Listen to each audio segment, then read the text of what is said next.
Good morning, Year 4. I hope you're well. Welcome to today's reading session.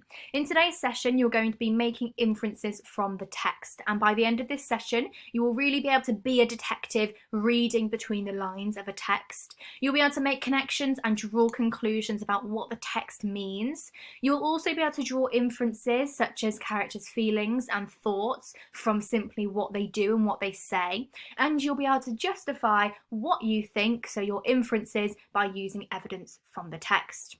So thinking about what you read yesterday, can you remember the following? So read these 4 questions, think about the answers, and then pause the video, and then you can resume when you've had a little bit of a think. Okay, off you go.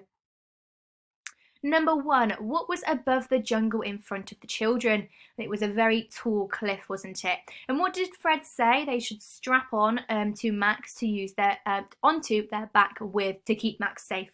That's right, to use liana vines, so those vines that we learned about a couple of weeks ago now. What did Fred suggest that he could do if the others didn't want to climb? Typical Fred, he suggested that he would go alone, didn't he? Not a good idea. So they all went up, but Fred led the way. And how many times did he go the wrong way? Twice, didn't he? He had to retreat backwards, he had to move backwards and go the right way. Fantastic. So thinking about our vocabulary words today, one of the words comes from the quote, "They hacked through the foliage. An uncomfortable amount of it was knee-high bushes with spikes." So it's the word foliage. It's a noun, so it's a thing. It's got 3 syllables, foliage, and it means that it's plant leaves collectively. So we can see here that foliage is just lots and lots of plants. It's a very posh word for lots of leaves or greenery, but also that word we learnt in geography, vegetation too. You could use this word by saying the path was completely covered by foliage. If there's lots of foliage, lots of greenery, lots of leaves in front of us, that's lots of foliage. Okay, ignore these antonyms because they were incorrect. They were from a previous lesson, so sorry about that. Another word that we're going to look at today comes from the book quote, "Down the middle of the great stone courtyard grew 2 rows of trees, creating a boulevard." So it's this word boulevard. It's a noun, it's also a thing. It's got 3 syllables, boulevard. You might have heard of this before, but a boulevard is a wide street in a town or a city, typically lined with trees. So you can see here that this is the boulevard. It's the wide road or street. You can see it's in a town or a city. There's lots of trees and also restaurants too down the side of it. And we could also use this word by saying the boulevard adds attractiveness to the city. It makes it very pretty. And some synonyms for boulevard are simply avenue, street, and road. Whereas an antonym would be a roadblock, because if it's not a boulevard, it's blocked off, okay? Super. We're going to continue reading today. Now, we know that the last thing we know is that Fred said that you have to move backwards, don't look down. We're going to continue on page 182. Either follow with your eyes or finger, or you can read along too. "We already did," Con called back. So that's what, she already did look down. Her voice was strangled with nerves. "It wasn't a good idea." Fred shook a beetle off his eye and gripped another handful of vines. He hauled upwards, moved upwards that is, slowly, inch by inch. The roots of trees growing down the rock came into clear sight. Then the tip of the rock curved and became an incline with bushes, which became flat land. Fred let out a yell of triumph. What does that triumph mean? That's right, really proud, an achievement. Con and Lila followed. Con crawled to the nearest tree and spat a mouthful of bile and saliva and terror and triumph into the roots. So you've got those 3 negative words, that bile, that saliva coming from our throat, that terror. You've also got that really positive word, triumph. "I can't believe we just did that," she gasped. Lila untied Max and gripped him tight in her arms. She was still shaking. "We did it," she whispered in his ear. "Think about how proud Mama and Papa will be." "Can we tell them?" "As soon as we get home." Their heads were close together. Suddenly a pair set apart, and Fred thought for the first time how very similar they looked, how Lila's eyes were Max's eyes, and his mouth her mouth. "We're so close now," said Fred. "This is a squiggle, I think." There was something in front of them that looked like it might be a path, or an animal trail, or just an illusion, so something that's not actually there. They hacked through the foliage. An uncomfortable amount of it was knee-high bushes with spikes. Fred's knees became flecked with blood, that meaning that they had lots of red dots of blood on them. The ground grew marshy and tiny flying insects mobbed them, swarming into Fred's mouth and up his nose. Con snorted like a horse, waving both hands in front of her face. "Is it far?" she asked, turning to look at Fred. "I don't know how much more of this I can take." They'd already climbed that far that she just wanted to give up. But even as she spoke, the ground gave way. It dropped suddenly down, smooth moss on smooth stone. She didn't have time to stop, and cascaded down it on her back. Remember what that word cascading, like falling down like a waterfall. Thumping against stones and roots, Fred launched himself after her, scrabbling to stay upright and grabbing at trees. Lila and Max followed, Max on his backside, gasping in shock. They tumbled into a heap at the bottom. Fred's chin connected with someone's ankle.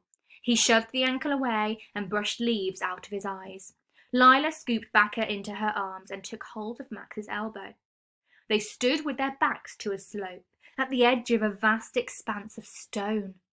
It was an enormous stone courtyard, as wide as a hayfield and at least 4 times as long. The ground was built from white and yellow stone blocks, roughened but smooth at the top. As from the passing of many thousands of feet, it was set in a slight dip in the ground. So the earth rose up from it on all sides, forming a natural wall. Down the middle of the great stone courtyard grew 2 rows of trees, creating a boulevard. There were heaps of stone in 5 or 6 places, as if small houses had lined each side. "My God," breathed Lila. Fred took a step forward. Among the trees he could see half-formed stone pillars, some waist-high, some taller than he was. High overhead was a thick canopy of green, forming a roof over the courtyard. "Look," said Fred, "over there!" At the far end there was a vast stone wall, half crumbling and covered in passion fruit vines. Lining the wall were 4 immense sculptures, hewn out of wood and stone, and taller than 2 men. Some of the stone had fallen away, but it was possible to see what they had been. A monkey, a panther, a woman, and a man. "It's a city!" breathed Lila. A sudden thump of a footstep made Fred spin around, bending down as he'd done days before, for something to throw. A man stepped from behind one of the stone pillars. He was pointing a knife at them. "Whatever you were thinking of doing," he said, "I would advise against it." So now they've got to a city. They've found some sort of normality, but there was a man there. Tomorrow we're going to find out who that man was and where he came from. We're thinking of inference today, so we're going to try a question together. So it says the quote, "Look," said Fred, "over there." How do you think Fred was feeling when he said this? And we can start to consider some of our key words, that it's all about Fred. Fred is the character and we are thinking of feelings, emotions. Now we can find this place in the book because it is quoted here. "Look," said Fred, "over there." Now we're going to start to consider how Fred was feeling, so we can read before and after. Now we know that at the moment Fred has found some magnificent things. He has found some stone walls. He has found some sculptures such as a monkey, a panther, a woman and a man. Now, considering they've been in a forest such a long time, for Fred to see all these wonderful things, how do you think he might be feeling? Yeah, he could be feeling pretty hopeful. He could be feeling pretty excited. What form of punctuation as well has the author used in Fred's speech that makes you think that he might be quite excited? Yes, that's right. They've used an exclamation mark. When you use an exclamation mark, it could mean a variety of things. Could mean that they were shouting. What else could it mean? Could mean that they were excited, that they had been really, just excited, really excited about what they would have seen. Now, when we begin our answer, we are going to answer with the question. So the question is, how do you think Fred was feeling when he said this? So we could say that I think Fred was feeling. Now, I've said that he could have been feeling hopeful. And we need to say why. We need to justify that. And we've already justified that because in our conversation we've just had, we've said that actually Fred was feeling hopeful because he could see stone walls and sculptures in the distance, which was very different to what was in the rainforest. So it's now starting to make him think, well, actually, we are going to be okay, and it's making him feel really, really hopeful. We could also mention that he could have also been feeling really excited because of these exclamation marks that I've highlighted on the screen for you. So we could say that the use of exclamation marks also suggests that Fred might be excited at what else they might discover.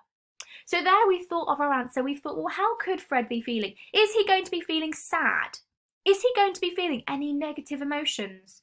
Probably not, no, because he's really excited about what is over there. He's telling everyone to look. He wants them to see what he can see. It's a really exciting moment for him. So you can take a moment to read my answer, that I've answered the question by saying he was feeling hopeful, but then I've justified it by saying why, and I've actually used that evidence from the text. I didn't make up that he'd saw stone walls and sculptures. I knew that already. Now it's your turn then. Have a go at this question. So it's all about this idea of why do you think a sudden thump of footsteps made Fred spin around? And this quote is in this text here. I've been kind enough to give it you there as well. Remember, read the answers available. This one's a multi-choice question. Pause the video and have a think, please. Okay, so we're thinking about the key words. So it's a thump of footsteps made Fred spin around. So we're thinking of this thump. And if you hear a thump, are you automatically going to turn around? Yeah, I want you to think of if you heard a bang like that, would you spin around and have a look what it was? Why would you do that? Would you do that because you were dancing? Would you do that because the ground shook and made you spin around? Would you do that because you're curious to see what was there? Would you do that because you thought it was an animal? Well, let's have a look at it in the text. So, thinking about what happened after this sudden thump of a footstep, a man had stepped from behind one of the stone pillars. Now, looking at our answers, was Fred dancing at this time? No, he wasn't, was he? Did the ground shake? Was there an earthquake? No, there wasn't an earthquake. We can automatically rule out these two answers. Now, was he curious as to what was there? Well, we haven't been told that, but if you heard a bang, tried to make one then, but I don't think you heard me. If you heard this, would you look around to see what was there? Probably yes. Now, you might have been really curious, but you might have also thought it was an animal. Is there anything in this text to say that Fred thought it was an animal? There's not, is there? So almost certainly we can say that Fred was curious as to what was there. So can you see that I really tried to put it in the perspective of if I heard a thump, what would I do? And then I can relate it to the story, thinking, well, actually, it could have been an animal, and Fred could have thought it was an animal, but there's nothing to tell me why he would have thought it was an animal. So he was definitely, I think, curious as to what was there. So your task today is again a mix of those multi-choice questions and also those inference 5Ws and H questions, which we've looked at quite a lot recently. Okay, so that is your task for today. Really excited to see what you come up with and your fantastic inferences. Remember to be a detective. The answer is not in the book, but you can use what you know about the book to help you to find an answer. Have a fantastic rest of your day, Year 4. Bye!